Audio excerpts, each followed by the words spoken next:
जय श्री कृष्ण दोस्तों। आत्मा क्या है, परमात्मा क्या है, इन दोनों का आपस में क्या संबंध है, इस विषय का नाम अध्यात्मवाद है। आत्मा और परमात्मा दोनों ही भौतिक पदार्थ नहीं हैं।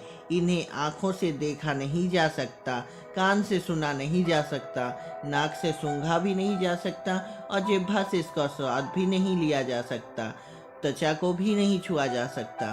परमात्मा एक है, अनेक नहीं है। ब्रह्मा विष्णु महेश आदि उसी ईश्वर के नाम हैं। एकम सद विप्रा बहुधा वदंती, अर्थात एक ही आत्मा शक्ति को विद्वान लोग अनेक नाम से पुकारते हैं। संसार में जीवधारी प्राणी अनंत है, इसलिए आत्माएं भी अनंत है। न्याय दर्शन के अनुसार ज्ञान, प्रयत्न, इच्छा, द्वेष, सुख, दुख, ये 6 गुण जिसमें है वह आत्मा है। ज्ञान और प्रयत्न आत्मा के स्वाभाविक गुण हैं। बाकी 4 गुण इसमें शरीर के मेल से आते हैं। आत्मा की उपस्थिति के कारण ही यह शरीर प्रकाशित है, नहीं तो मुर्दा, अप्रकाशित और अपवित्र माना जाता है। यह संसार भी परमात्मा के विद्यमानता के कारण ही प्रकाशित है। आत्मा और परमात्मा दोनों ही अजन्मा और अनंत हैं। ये दोनों कभी पैदा नहीं होते और कभी मरते भी नहीं हैं। ये सदा रहते हैं, इनको बनाने वाला कोई नहीं है। आत्मा परमात्मा का अंश नहीं है, वह आत्मा एक अलग और स्वतंत्र सत्ता है। आत्मा अणु है, बेहद छोटी है। परमात्मा आकाश की तरह सर्वव्यापक है। आत्मा का ज्ञान सीमित है, थोड़ा है। परमात्मा सर्वज्ञ है, वह सब कुछ जानता है। जो कुछ हो चुका है और जो हो रहा है उसे सब कुछ संज्ञान में रहता है। अंतर्यामी होने से वह सभी के मनों में क्या है यह भी जानता है। आत्मा की शक्ति सीमित है, थोड़ी है, परंतु परमात्मा सर्वशक्तिमान है। सृष्टि को बनाना, चलाना, प्रलय करना आदि सभी उसके ही कार्य हैं, वह उसमें समर्थ है। ईश्वर सभी कार्य अपने अंदर से करता है, क्योंकि उसके बाहर कुछ भी नहीं है। ईश्वर जो भी करता है वह हाथ पैर आदि से नहीं करता, क्योंकि उसके ये अंग हैं ही नहीं। वह सब कुछ इच्छा मात्र से करता है। ईश्वर आनंद स्वरूप है, वह सदा एक रस आनंद में रहता है।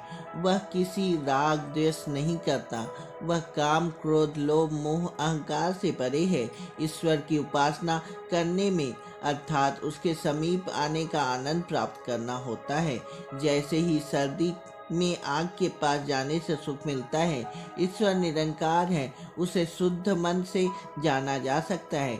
जैसे हम सुख दुख मन में अनुभव करते हैं, वह आत्मा जब मनुष्य शरीर में होती है तब वह कार्य करने में स्वतंत्र रहती है। उस समय किए गए कार्यों के अनुसार परमात्मा उसे सुख दुख तथा अगला जन्म देता है।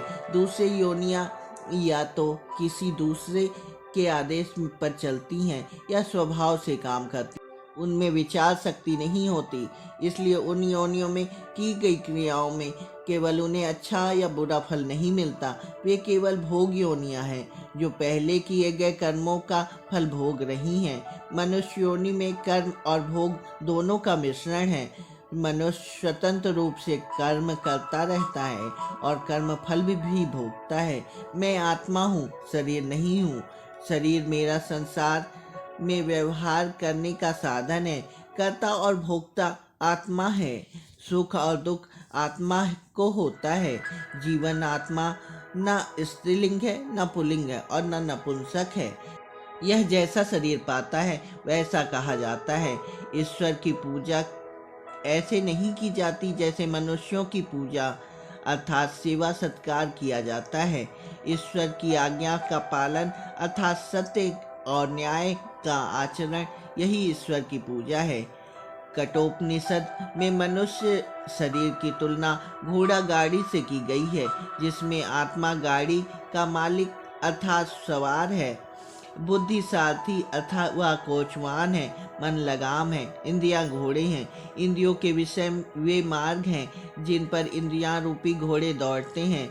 आत्मा रूपी सवार अपने लक्ष्य तक तभी पहुंचेगा जब बुद्धि रूपी सारथी उसमें मन रूपी लगाम को अपने वश में रखकर इंद्रिय रूपी घोड़ों को समार्ग पर चलाएगा। उपनिषद में घोड़ा गाड़ी को रथ कहा जाता है और रथ का सवार रथी है। मनुष्य शरीर की आत्मा रथी है। जब आत्मा निकल जाती है तब यह शरीर अर्थी रह जाता है। परमात्मा हम सबका माता पिता और मित्र है। हम सब प्राणियों का भला चाहता है। जब मनुष्य कोई अच्छा काम करने लगता है तो उसे आनंद, उत्साह, निर्भयता महसूस होती रहती है। वह अब परमात्मा की तरफ से होता है। और जब वह कोई बुरा काम करता है तब उसे भय, शंका, लज्जा महसूस होती है। वह भी परमात्मा की तरफ से ही होती है।